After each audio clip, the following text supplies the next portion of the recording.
In 5 days, Iran did something no military power has done to America in modern history. Not Russia, not China, not the Soviet Union at the height of the Cold War. In 5 days, 120 hours, Iran destroyed half of America's Patriot missile defense systems deployed across the entire Middle East. Half gone in 5 days. Let that number breathe for a second before we get into what it actually means. Because the financial cost alone is staggering, $7 to $8 billion of American defense infrastructure, eliminated using weapons that cost a fraction of a percent of that value. But the financial cost isn't even the most devastating part. The most devastating part is the timeline to replace what was just destroyed. America manufactures 96 THAAD interceptor missiles per year. 96. That's 8 per month. 2 per week. Iran fired 500 ballistic missiles in the first week alone. And that was the warm-up phase, the cheap weapons, the expendable arsenal Iran used specifically to drain American defenses before deploying anything serious. The math is not complicated. It is, however, catastrophic. Trump has now demanded emergency production increases. 400 interceptors per year instead of 96. The defense contractors nodded. The engineers looked at their production lines, their component supply chains, their specialist workforce requirements. And the answer that came back was the answer nobody in Washington wanted to hear. That's when the expanded production capacity comes online, 7 years from now. The industrial base, the technical components, the trained personnel required to manufacture these systems at scale. You cannot conjure them out of urgency or executive orders. They take years to build. The factories need motors and guidance systems and specialized materials that have their own supply chains, their own production timelines, their own bottlenecks. America's missile defense manufacturing capacity was built for peacetime maintenance and modest restocking. It was never built for a war that burns through interceptors faster than they can be produced. Iran's military planners knew this number. They knew America made 96 interceptors a year. They designed their campaign around it. Fire enough cheap projectiles fast enough, and the math does the work for you. In week 1, Iran forced American defense systems to burn through approximately 150 THAAD interceptors, almost 2 years of production capacity, stopping a fraction of Iran's cheapest weapons. The expensive radar systems are now destroyed. The interceptors are depleted, and Iran hasn't touched its advanced missile arsenal yet. The old weapons, the low-grade drones, the older generation ballistic missiles, are now exhausted. Iran used them as a tool to empty American quivers. They served their purpose. They're done.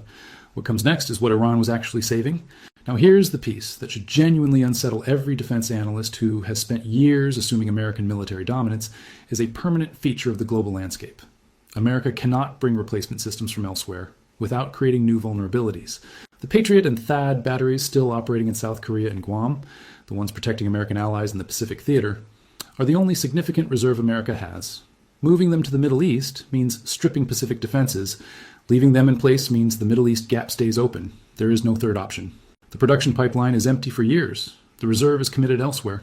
And the gap in the Middle East is not theoretical. It is operational and growing by the day. This is what strategic exhaustion looks like. Not a single catastrophic defeat. A methodical, calculated draining of resources across multiple vectors simultaneously until the defender has nothing left to defend with. Scott Ritter, the former U.S. Army intelligence officer who was raided by the FBI for saying exactly this would happen, warned the world. He said American bases would be hit. He said Iranian accuracy would be devastating. He said the casualty numbers would be something the American public wasn't being prepared for. His reward for being right about everything was a federal raid and a media blackout. The men who ignored him are now asking where the interceptors went. Oil is at $95 a barrel today. Analysts are no longer debating whether it hits $150. They're debating the timeline. And one prominent scenario, if Gulf oil production cuts materialize as storage capacity maxes out, has $200 a barrel in the discussion. $200 a barrel. The last time oil spiked at a fraction of that level, it caused a decade of stagflation across the Western world. We're in week 1 of Iran's advanced weapons phase. The real campaign hasn't started yet. Iran has 31 active command centers, 31 separate military command structures, each with its own designated targets, its own operational chain, its own standing orders.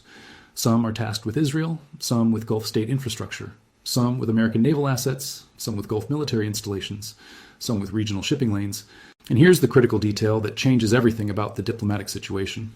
The man who could coordinate all 31 and apply strategic restraint, who could tell certain commands to hold, who could manage the pace and intensity of operations to preserve negotiating space, is gone. America killed him. When you eliminate a military leader of that authority, you don't create a power vacuum that weakens the enemy.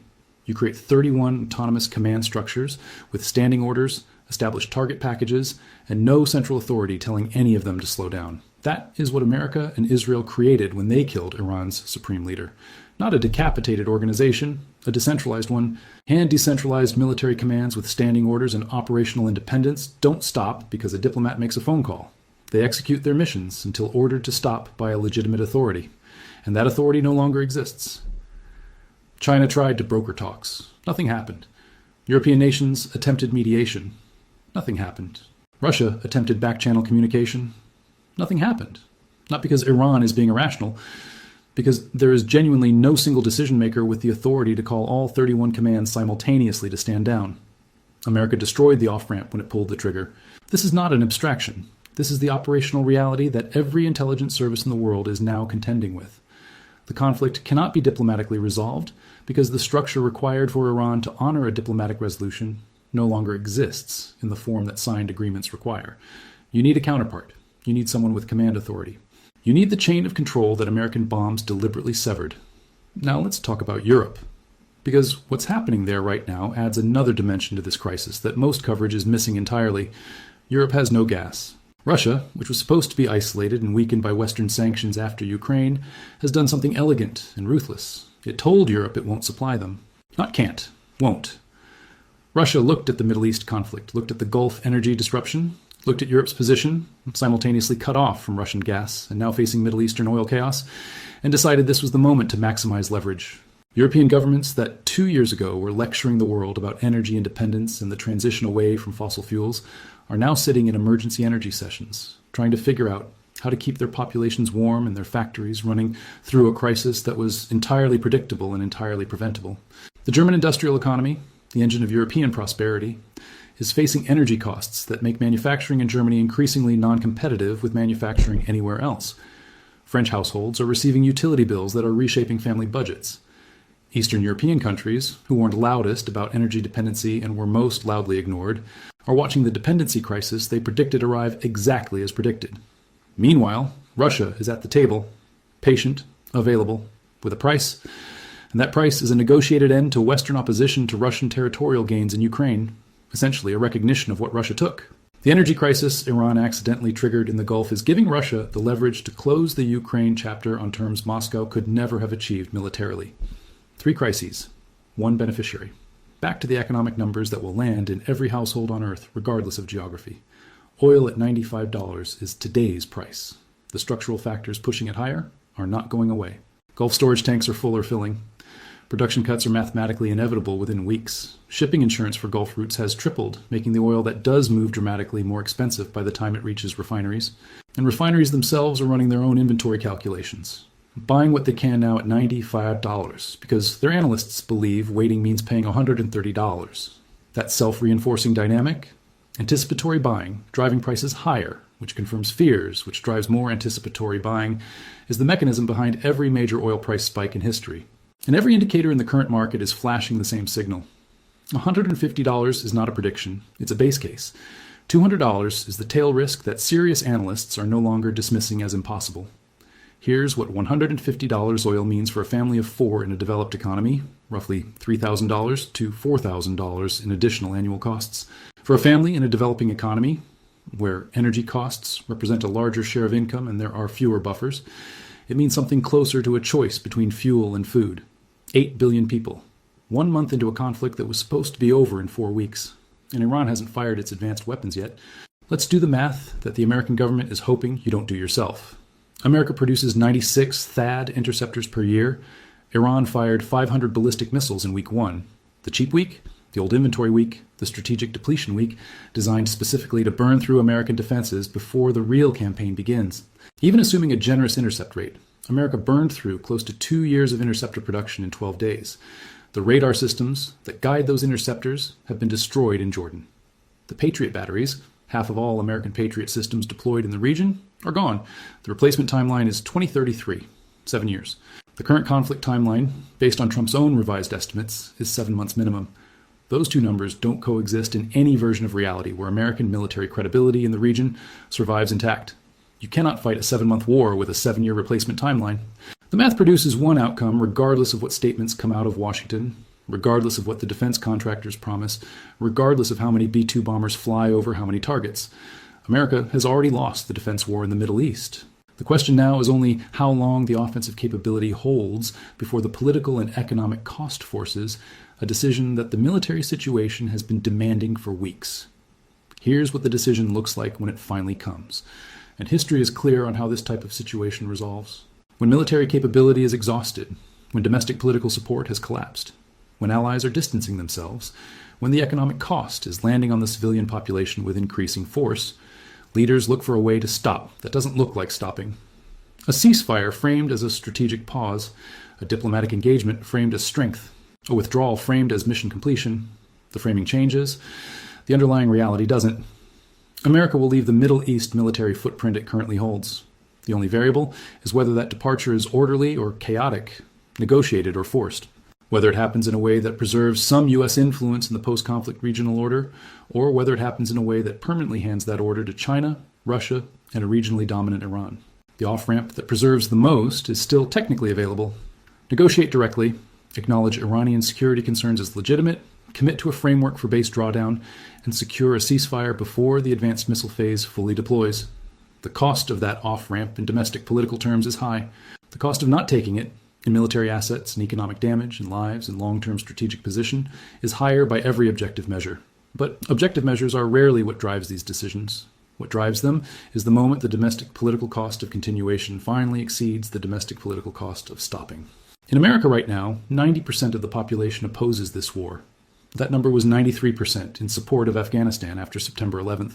The contrast isn't just striking, it's historically unprecedented. America has never entered a major military conflict with this level of domestic opposition from week one.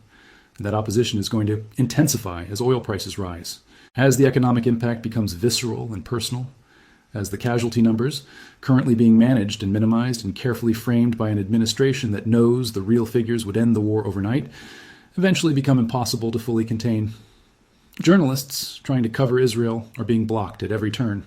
Reporters say plainly that they cannot get accurate information about what's happening inside the country.